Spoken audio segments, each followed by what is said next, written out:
We're going to get started on an indoor project today. I have to start framing up some walls on my addition to make this more of a home versus just a camp.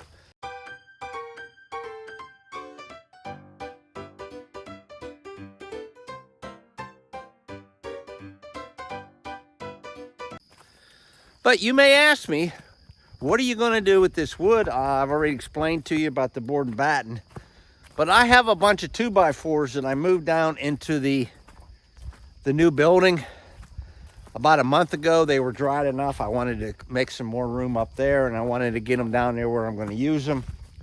So we'll take a walk down and I'll show it to you, and we're going to get started on an indoor project today. I have to start framing up some walls on my addition to make this more of a home versus just a camp. I want to put in a new kitchen and a new bathroom. So that's kind of where I'm going to be going next, and I'll give you a peek. Well, walking down to the camp here, I'll show you here. Let me expand the picture a little bit here. There's the camp. And here's my outdoor shower room. One of these days I'll make a video on it. It came out pretty good. I'm really pleased with it. And as you see, the addition is on over here.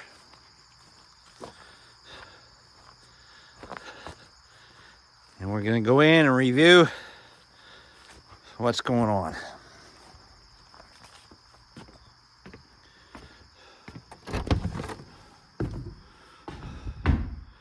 Here's the addition. Now, I kind of wish I would have made it a little bit bigger. It's going to have not a real small bathroom, but let's go smallish bathroom. It's going to be about 8 by 7. And over here will be the kitchen on this side of the post, where we'll have the cabinets kind of in an L-shaped kitchen. Maybe some more cabinets over on this side, we'll see. I sometimes wish I would have made this a little bit bigger, but you know, cost is always an issue. Now here, I have 42 by 4s. Most of them are 2x4 by 8 or 9. I have a couple of footers on there too. Those are also hemlock that I've cut, and these are the ones I brought down to get them ready for in here. So I'm going to start framing a room in today. So that's the plan for today. So please stay with me as I show you how I framed in a bathroom and also framed in a door to the bathroom. Now these are stud I sawmilled. I will also give you my cost savings, and that will include how many studs I used and the current cost of each stud at a Home Depot. As always, first step is to clean up the area where I'm going to be putting the walls and do some measuring so I can figure out exactly the size I'm going to make it. Once I figured out what size I wanted the bathroom to be, then I actually start cutting. It'll be the top and the bottom of the first frame. Now, the first thing I have to do is square off the edges. This was off the sawmill, this board, so it had to be straighten out the end because that was probably just a chainsaw cut. So you have to cut the ends off to square them up. Then you flip it over and you cut the length. Exact same process on the second board, which would be the top. The first board was the bottom. First you square up the one end, and then you flip it over and you cut to the size. Then once you get it cut, you need to compare them both to make sure they're both exactly the same size, so the wall will match up good. Now this bathroom will fit in the corner, so I only need 2 walls for it. So I'm going to go ahead. I already cut the top and the bottom of the one side. Now I'm going to cut the top and the bottom of the other side, and then I'm just going to lay them out in a position that I'm eventually going to put the wall. As I lay out where the wall is going to be, you can notice the original back end of the cabin. Do you think I should keep that as part of the bathroom, or should I frame it in? Let me know in the comments.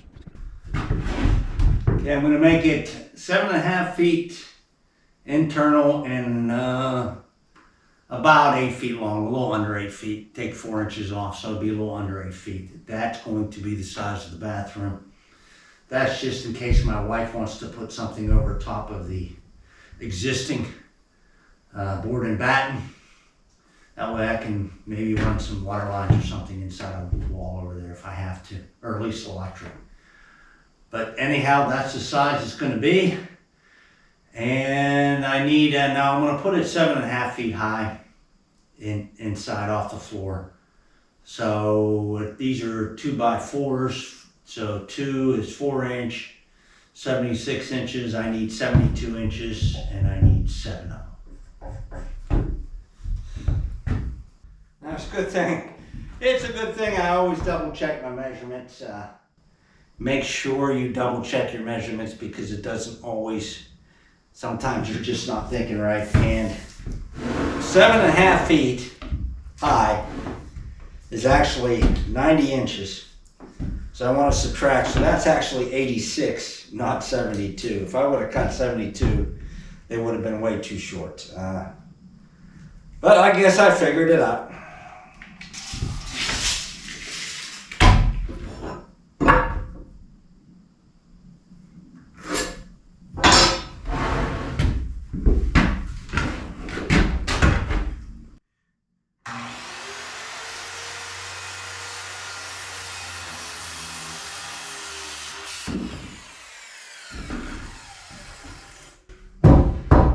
I need 7 of them.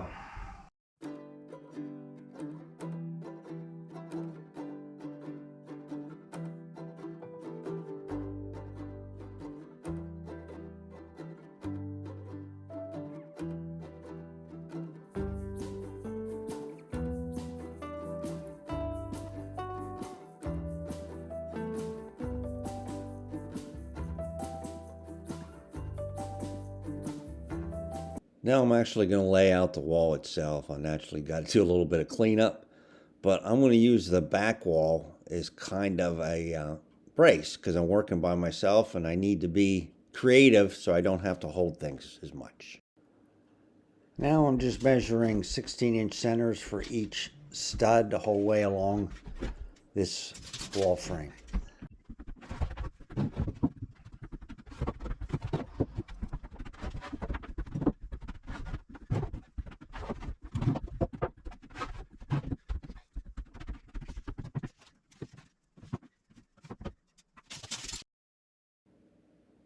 Studs are all in place. Now I just use my nail gun, my air nail gun, just to get everything in place, pull it up out, and then get the bottom side.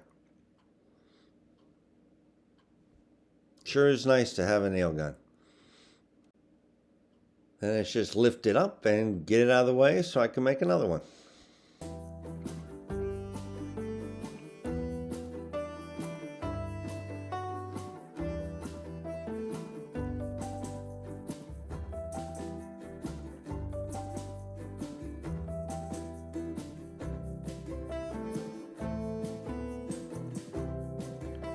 Now, once I get the framing done where I'm going to put the door, I leave a large opening in the middle and just get the outer edges done. Now I'm going to have to measure where I'm going to put the door, and depending upon what door size you use, you normally add 2 inches to the width and 2.5 to the height. Now here is a picture of a door that has all the parts labeled. On some diagrams you look, the trimmer stud will actually be called the jack stud. Now here you'll see me installing the other king stud and measuring it up. You got to remember what size wood you're using. I'm using rough cut, so it's a little bit different. I've got to measure the 2 inch instead of the 1.5 inches as far as the regular studs. Once I get those done, the trimmer boards are installed, and then I'll put in the header at that point. Once I nail them all together here.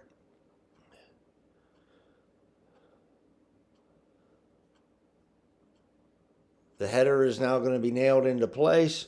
And then after that, I'll put in the cripples. The cripples go where your normal 16-inch ones would. So that's all I'm doing is wherever the 16 inches would normally be on a normal stud, that's where I'm putting the cripples. And then that's pretty much it. The door is done. I'll have to put them up. My next step will be placing the walls where they need to be.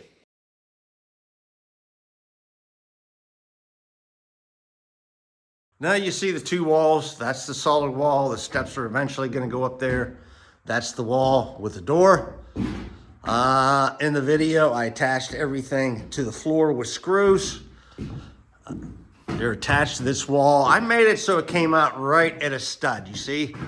So I was able to attach this side of the wall directly to that stud, which I think is going to make a very, very good solid part. And here, I attached the inside to the outside, here. So I'm pleased with the way it's attached to. Like I said, this side I did not attach. I think I'm gonna put another one in there once I put however I put the ceiling on, which thou be surprised. I need to cut more. I want it to look more like a barn and beam, so I am going to cut them. I'll cut probably 4x6s and put them across. That way, if I want lights above it, I can put them a little bit above it or hang down. I'll figure out something. But now that the opening is done, I went with a 30-inch door, and that makes my opening, they want it to be 32, and this one is 32 1/8. So I'm a little bit over, but it's always better to be a little bit over than a little bit under. And they want the height to be 82. And my height on this one is, well, they want 82.5. I got 82 5/8. So I'm an 1/8 inch big up there too. This bottom piece here, I will cut out once I get ready to install the door, which may be a while. I'll probably bring some of the, stuff in first, but the next project will be to actually chain or mill the lumber for the top and get my loft put in. So that's kind of the next job.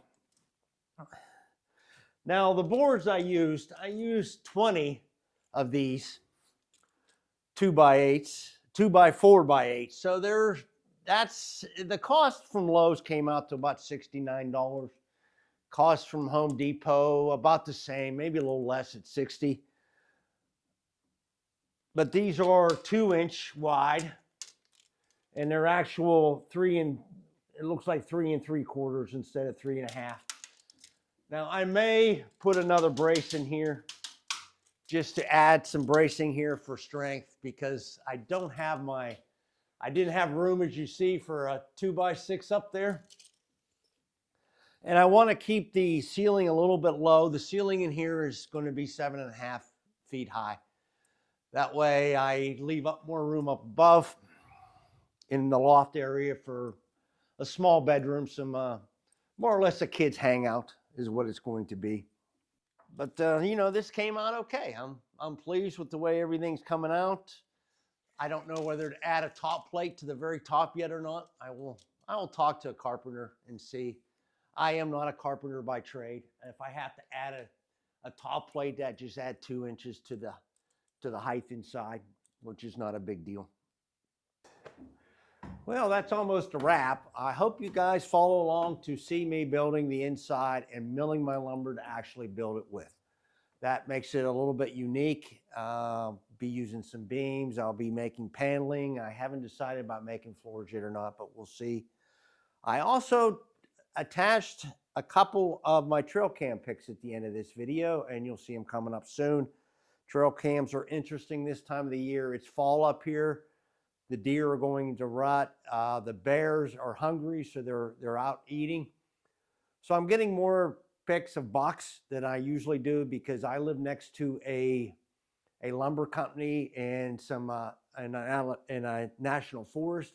So the deer actually come out of those, especially the bucks, to find the does. And you know what they do this time of the year. But here's the pics, and I hope you enjoy. And once again, this is the old man with the plan. I'll see you later.